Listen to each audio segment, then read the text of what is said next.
Hi, I'm Everett Abrams, the Wizard of Wood, and today it's going to be story time with the Wizard. I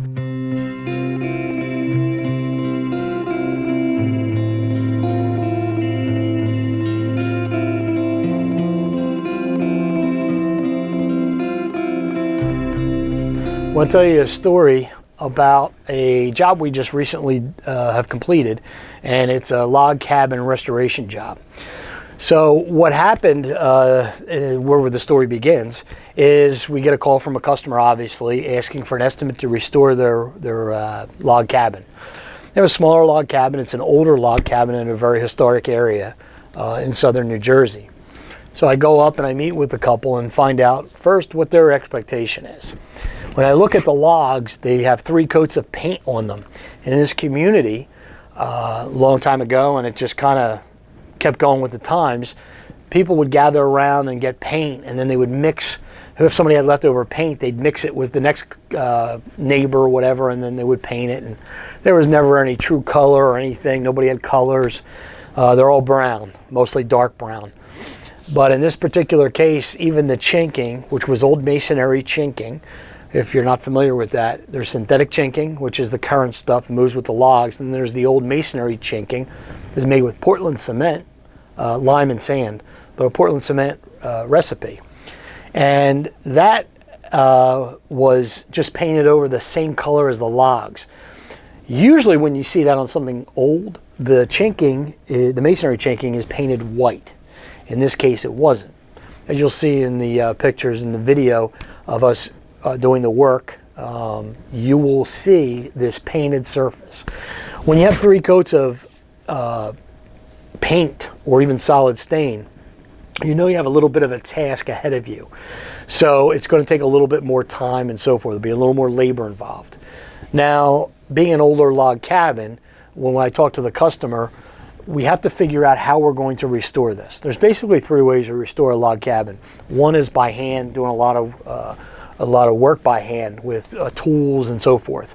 You may even use some water and stripper, that kind of thing, but you're using maybe a garden hose and just using it to activate the product, not really to drive any water inside. The older log cabins usually have holes. If there's a hole anywhere or any place, or even a void where it can go in and then come out somewhere else on the inside, it will do that. But so will media, which I'll get to in a second. So we do it by hand, or we do it with water and products to restore the wood. When it comes to strippers, my company, Deck Restoration Plus, does have a really good stripper to take off solid coatings. But even at that, it's not 100%. How are we going to get it also off the masonry? To do that, we also use water to rinse that off with. Well, if you get water to the inside of a cabin, it can cause water damage. And these are the things that we go over with the customer. Then the third would be media blasting. In our case, we used crushed glass.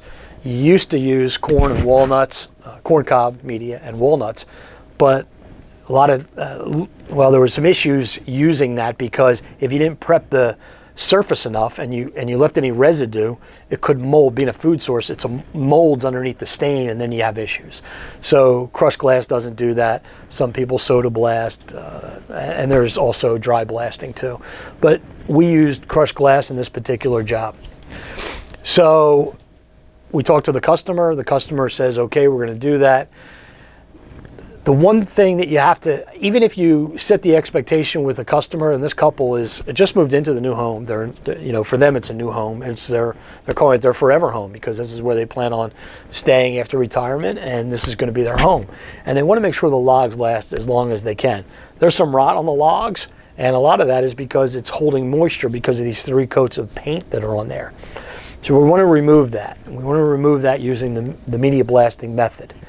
But you set that expectation for the customer, and even though you tell them that some of the media is going to get inside, sometimes they're not even prepared for what could happen. So we always want someone home when we're doing this work. That way, if there is an issue where something's coming in, we can address it right away before it gets to be too much.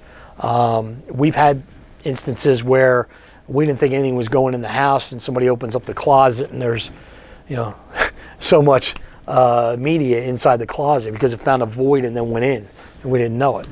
So these are the type of things that can happen. If water can get in, so can the media. The difference is the media can get cleaned up, even though it's a pain in the neck.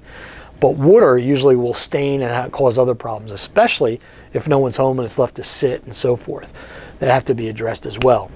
So now we've addressed the media blasting part of this, and we're going to go start this job. We start taking off the stain, and as you can see in the pictures, we took it down to bare wood again, and it looked absolutely beautiful. So now we've created that blank canvas that we can start from again. Now there are some repairs. We had to replace some logs. These were full logs. You want to make sure when you get the logs they're the same diameter that you had, because it'll match up in the different areas. And then you're still going to have to do the chinking, new chinking, and then any repairs to any of the other chinking. Usually with masonry chinking, you're going to have some repairs that are going to have to be done as well. So that's all part of the process.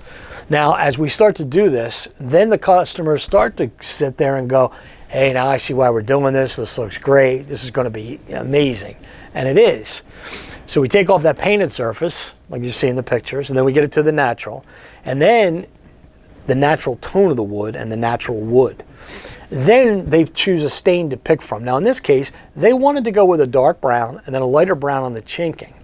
And we gave them the option to do the white if they wanted to, leave it the way it was, make it all one color. You know, they have to look at it every day. We don't. And we emphasize that to a customer, that they're the ones that have to look at it every day. Our goal is two things. One, it's what they like when they look at it. And the second is what's going to be best to make this last a lot longer. By getting that 3 coats of paint off, and now we have the natural wood up, and you can see the natural grain in the wood, even though it's dark brown. It's a transparent with a brown tone. It's actually our Morristown brown color on the logs. Then it can breathe. And that's the important part when we're trying to do this. Any exterior wood restoration, we want the wood to breathe.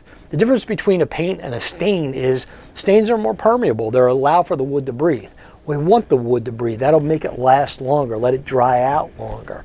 And that's what we've done with this log cabin.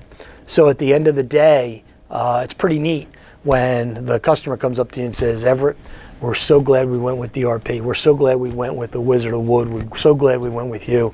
We couldn't be happier with this.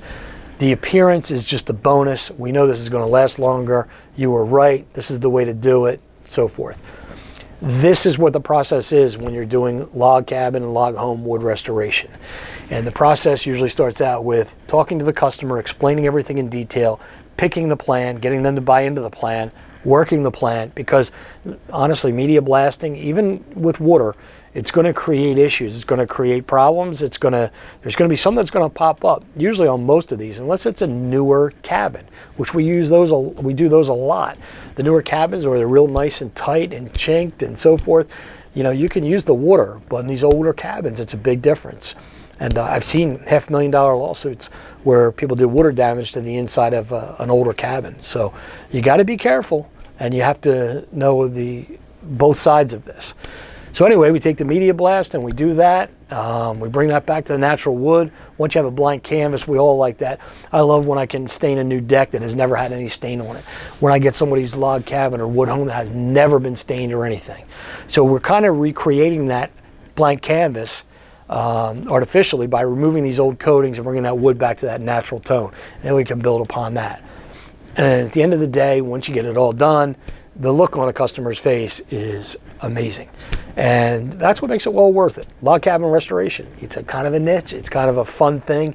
You got to have a little bit of passion for, you know, really getting into this and making that home look great. The before, the after.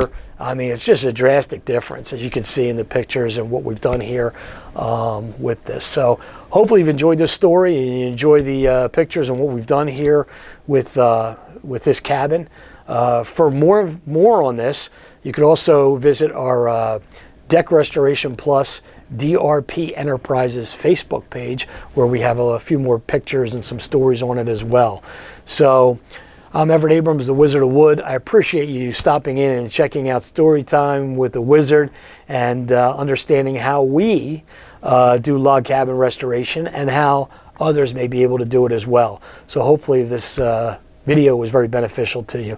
Don't forget to subscribe, and thank you for watching.